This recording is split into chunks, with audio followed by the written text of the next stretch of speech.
En los tiempos de la Guerra de los 100 años hubo una crisis de sucesión en el Ducado de Bretaña. Dos casas nobles se enfrentaban por el título, estando un bando apoyado por Francia y otro por Inglaterra. Durante esta guerra hubo un duelo muy singular entre dos señores feudales. Acordaron llevar consigo a 30 hombres entre caballeros y escuderos, a un campo neutral entre dos fortalezas. Lucharon durante bastantes horas a la vista de una multitud, haciendo incluso pausas para tratar a los heridos. Al final, el bando francés se hizo con la victoria, después de que 9 combatientes enemigos muriesen.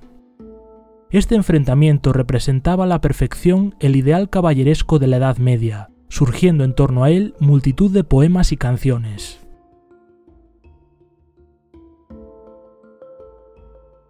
Existen varias historias que narran esta serie de escaramuzas entre dos ciudades italianas.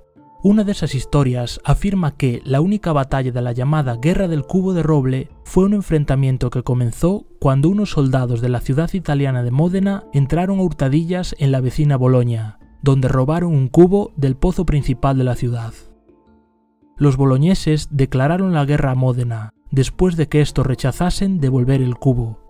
Un ejército de 32.000 hombres marchó sobre la ciudad de Módena, la cual estaba defendida por una fuerza de 7.000. Después de una dura batalla, los boloñeses huyeron de vuelta hacia su ciudad, siendo perseguidos por sus enemigos durante todo el camino. En otra versión de estos eventos, habría sido durante la batalla cuando los hombres de Módena robaron el cubo, quedándoselo como botín de guerra. Sea como fuere, todavía se puede ver el cubo en la ciudad de Módena. Está colgado en el principal campanario de la ciudad. Tuvo lugar en el lago Peipus, entre Estonia y Rusia. El príncipe ruso Alejandro Nevsky hizo frente a una invasión de los caballeros de la Orden Teutónica. El ejército de Novgorod era más numeroso pero peor equipado que el de sus enemigos. La Orden Teutónica decidió cargar con sus tropas pesadas en forma de ariete, empezando así a romper las líneas enemigas. Los rusos aguantaron en formación, lo que le permitió a Alejandro Nevsky hacer un gran movimiento envolvente que atrapó a los lentos caballeros.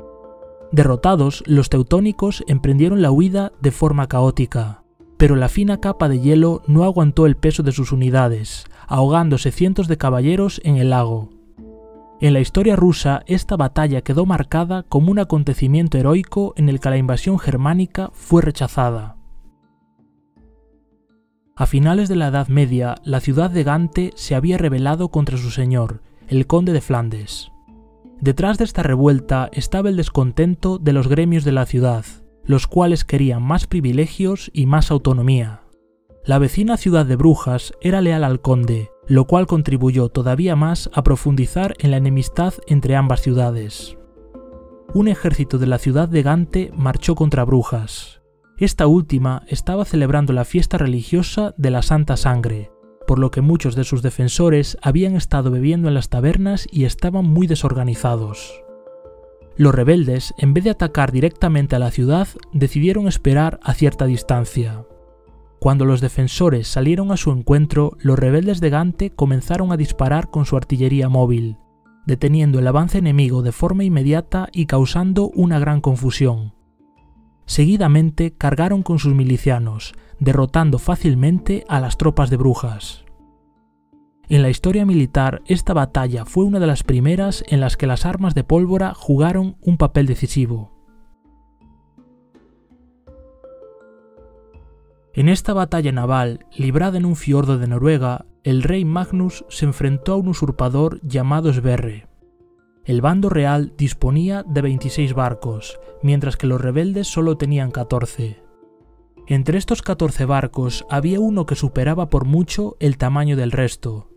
Era un barco enorme, lo cual lo hacía demasiado torpe para mar abierto, pero les daba ventaja en una zona estrecha de fiordos.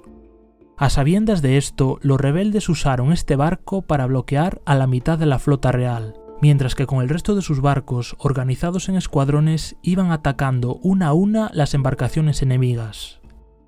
Los hombres del rey saltaban de barco en barco a medida que los rebeldes avanzaban, hasta que llegó un punto en el que los últimos barcos no aguantaron con tanto peso y se hundieron. Se dice que el rey Magnus se hundió con el último barco, siendo usurpado su trono por Sverre.